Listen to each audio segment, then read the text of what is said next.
हम सभी जानते हैं कि सनातन धर्म में 16 संस्कारों का विधान है। बहुत से लोग इस बात से अवगत नहीं हैं। अगर कुछ लोग ये जानते हैं कि 16 संस्कार का विधान है, तो 16 संस्कार क्या हैं, संस्कार क्या हैं, ये सभी बात अभी भी बहुत लोगों को नहीं मालूम है। तो अब हम ये नई सीरीज़ 16 संस्कारों की शुरू करने जा रहे हैं। तो आइए आज सबसे पहले हम संस्कार का मतलब समझते हैं कि संस्कार का अर्थ क्या होता है।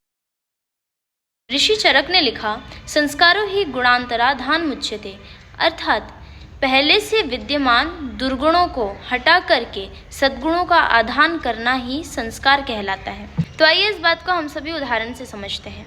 जैसे एक कुम्हार एक मिट्टी के ढेर को संस्कारित करके एक मटका बनाता है। उस मिट्टी के ढेर में कई कंकड़ पत्थर अशुद्धियाँ होती हैं, लेकिन उसको निकाल करके उसे संस्कारित करके उसको सुंदर मटके में परिवर्तित कर देता है।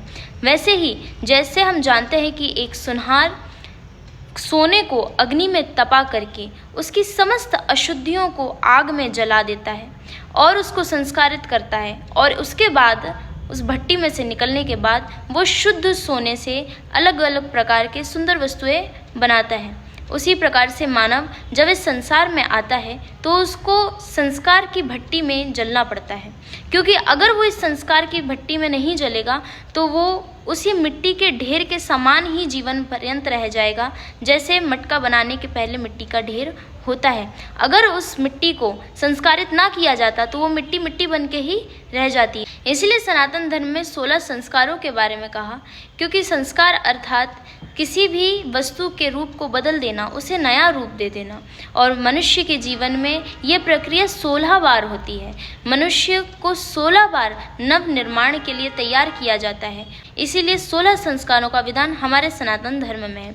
तो आइए ये जो संस्कारों की सीरीज़ हम लोग शुरू कर रहे हैं, इसमें हम हर दूसरे दिन आपको एक नए संस्कार के बारे में बताएंगे कि वो क्यों करना चाहिए और उसका नाम क्या है। अगर आप लोगों को इसके बारे में कोई जानकारी हो तो आप मुझे कमेंट्स में बताइए। धन्यवाद।